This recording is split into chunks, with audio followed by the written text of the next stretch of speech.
Good morning, everybody. This is chapter 20 of The Secret Garden. It's called I Shall Live Forever. But they were obliged to wait more than a week because first there came some very windy days, and then Colin was threatened with a cold, which two things happening one after another would no doubt have thrown him into a rage, but that there was so much careful and mysterious planning to do, and almost every day Dickon came in, if only for a few minutes, to talk about what was happening on the moor and in the lanes and hedges and on the borders of the streams.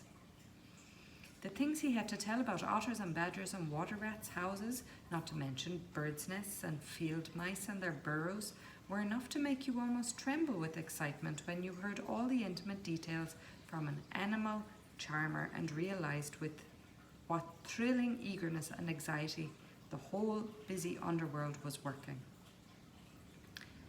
"They're same as us," said Dickon, "only they have to build their homes every year. And it keeps him so busy they fair scuffle to get him done." The most absorbing thing, however, was the preparations to be made before Colin could be transported with sufficient secrecy to the garden. No one must see the chair, carriage, and Dickon and Mary after they turned a certain corner of the shrubbery and entered upon the walk outside the ivied walls. As each day passed, Colin had become more and more fixed in his feeling that the mystery surrounding the garden was one of its greatest charms. Nothing must spoil that. No one must ever suspect that they had a secret. People must think that he was simply going out with Mary and Dickon because he liked them and did not object to their looking after him. They had long and quite delightful talks about their route. They would go up this path and down that one and cross to the other and go round among the fountain flower beds as if they were looking at the bedding out plants the head gardener, Mr. Roach, had been arranging. That would seem such a rational thing to do that no one would think it all mysterious. They would turn into the shrubbery walks and lose themselves until they came to the long walks. It was almost as serious and elaborately thought out as the plans of march made by great generals in time of war. Rumours of the new and curious things which were occurring in the invalids' apartments had of course filtered through the servants' hall into the stable yards and out among the gardeners, but notwithstanding this, Mr. Roach was startled one day when he received orders from Master Colin's room to the effect that he must report himself in the apartment no outsider had ever seen, as the invalid himself desired to speak to him. "Well, well," he said to himself as he hurriedly changed his coat, "what's to do now? His Royal Highness, that wasn't to be looked at, calling up a man he'd never set eyes on." Mr. Roach was not without curiosity. He had never caught even a glimpse of the boy and had heard a dozen exaggerated stories about his uncanny looks and his ways and his insane tempers. The thing he had heard often was that he might die at any moment, and there had been numerous fanciful descriptions of a humped back and helpless limbs given by people who had never even seen him. "Things are changing in this house, Mr. Roach," said Mrs. Medlock, as she led him up the back staircase to the corridor, onto which opened the hitherto mysterious chamber. "Let's hope they're changing for the better, Mrs. Medlock," he answered. "They couldn't well change for the worse," she continued, "and queer as it all is, there's them as finds their duties made a lot easier to stand up under. Don't you be surprised, Mr. Roach, if you find yourself in the middle of a menagerie and Martha Sowerby's Dickon more at home than you or me could ever be." There really was a sort of magic about Dickon, as Mary always privately believed. When Mr. Roach heard his name, he smiled quite leniently. "He'd be at home in Buckingham Palace or at the bottom of a coal mine," he said, "and yet it's not impudence either. He's just fine, is that lad." It was perhaps well he had been prepared, or he might have been startled. When the bedroom door was opened, a large crow, which seemed quite at home perched on the high back of a carven chair, announced the entrance of the visitor by saying "Caw, caw," quite loudly. In spite of Mrs. Medlock's warning, Mr. Roach only just escaped being sufficiently undignified to jump backward. The young Rajah was neither in bed nor on his sofa. He was sitting in an armchair, and a young lamb was standing by him, shaking his tail in feeding lamb fashion as Dickon knelt, giving it milk from its bottle. A squirrel was perched on Dickon's bent back, attentively nibbling a nut. The little girl from India was sitting on a big footstool looking on. "Here is Mr. Roach, Master Colin," said Mrs. Medlock. The young Rajah turned and looked his servant over. At least that was what the head gardener felt happened. "Oh, you are Roach, are you?" he said. "I sent for you to give you some important orders." "Very good, sir," answered Roach, wondering if he was to receive instructions to fell all the oaks in the park or to transform the orchards into water gardens.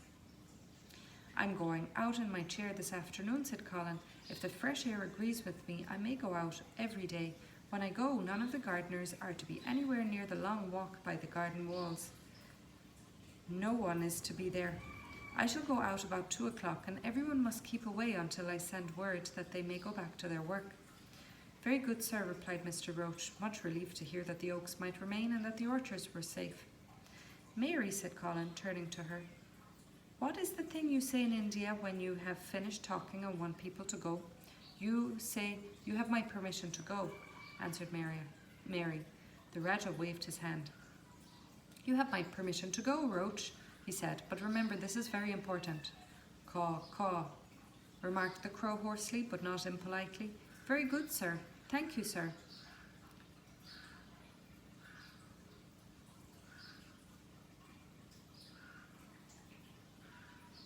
Roach and Mrs. Medlock took him out of the room. Outside in the corridor, being a rather good-natured man, he smiled until he almost laughed. "My word," he said, "he's got a fine lordly way with him, hasn't he? You'd think he was a whole royal family rolled into one, prince, consort and all." "Eh," protested Mrs. Medlock, "we've had to let him trample all over every one of us ever since he had feet, and he thinks that's what folks was born for." "Perhaps he'll grow out of it if he lives," suggested Mr. Roach. "Well, there's one thing for pretty sure," said Mrs. Medlock. "If he does live and that Indian child stays there, I'll warrant she teaches him that the whole orange does not belong to him, as Susan Sowerby says, and he'll be likely to find out the size of his own quarter." Inside the room, Colin was leaning back on his cushions. "It's all safe now," he said, "and this afternoon I shall see it. This afternoon I shall be in it." Dickon went back to the garden with his creatures, and Mary stayed with Colin. She did not think he looked tired, but he was very quiet before their lunch came, and he was quiet while they were eating it. She wondered why and asked him about it. "What big eyes you've got, Colin," she said. "When you were thinking they get as big as saucers, what were you thinking about now?" "I can't help thinking about what it will look like," he answered. "The garden?" asked Mary. "The springtime," he said. "I was thinking that I've really never seen it before. I scarcely ever went out, and when I did go, I never looked at it. I didn't even think about it." "I never saw it in India because there wasn't any," said Mary. Shut in and morbid as his life had been, Colin had more imagination than she had, and at least he had spent a good deal of time looking at wonderful books and pictures. "That morning when you ran in and said, 'It's come, it's come,' you made me feel quite queer. It sounded as if things were coming with a great procession and big bursts and wafts of music. I've a picture like it in one of my books. Crowds of lovely people and children with garlands and branches and blossoms on them, everyone laughing and dancing and crowding and playing on pipes. That was why I said, 'Perhaps we shall hear golden trumpets,' and told you to throw open the window." "How funny," said Mary. "That's really just what it feels like.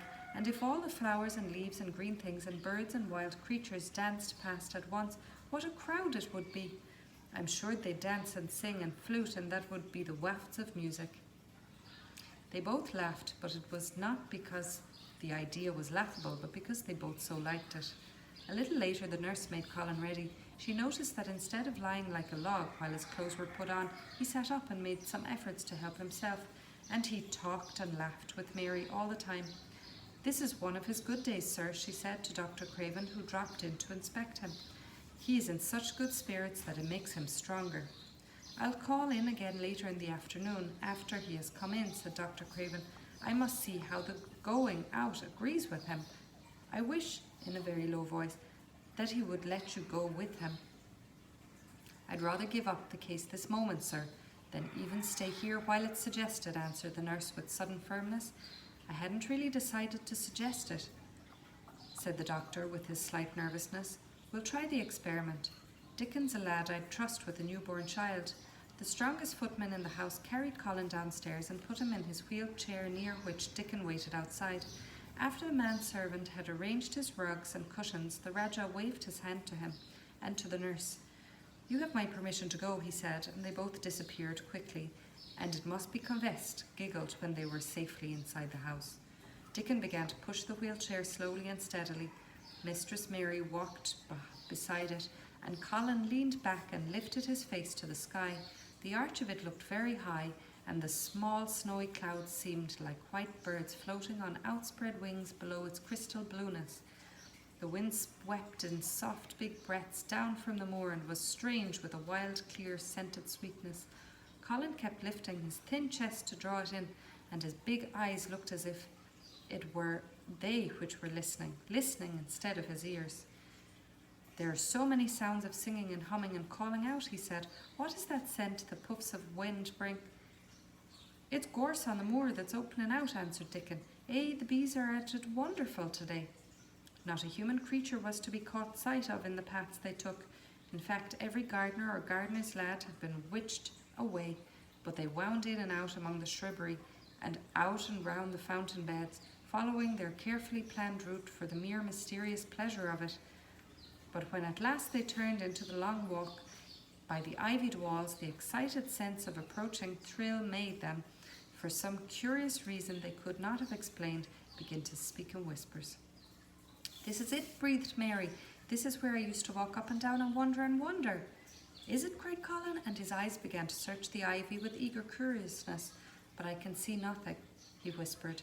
"There's no door." "That's what I thought," said Mary. Then there was a lovely breathless silence, and the chair wheeled on. "That is the garden where Ben Weatherstaff works," said Mary. "It is?" said Colin. A few yards more, and Mary whispered again.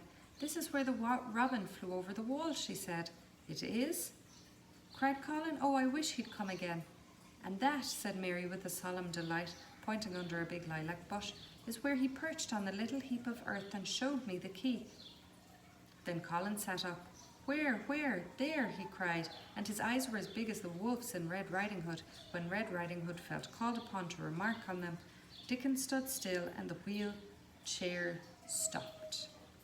"And this," said Mary, stepping onto the bed close to the ivy, "is where I went to talk to him when he chirped at me from the top of the wall.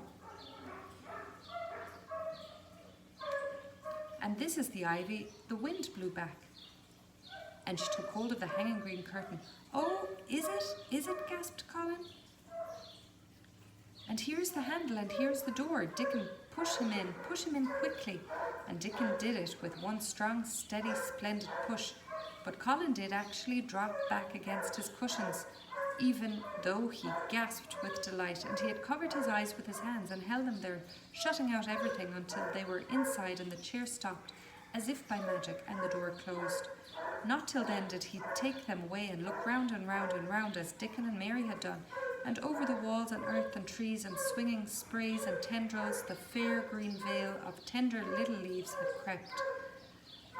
And in the grass under the trees, the grey urns in the alcoves, and here and there and everywhere were touches or splashes of gold and purple and white, and the trees were showing pink and snow above his head, and there were fluttering of wings and faint sweet pipes and humming and scents. And the sun felt warm upon his face like a hand with a lovely touch, and in wonder Mary and Dickon stood and stared at him. He looked so strange and different because the pink glow of colour had actually crept all over him, ivory face and neck and hands and all. "I shall get well," he cried out. "Mary, Dickon, I shall get well, and I shall live for ever and ever and ever." That was chapter 20. Tomorrow we'll go on to chapter 21. Have a good day, everybody.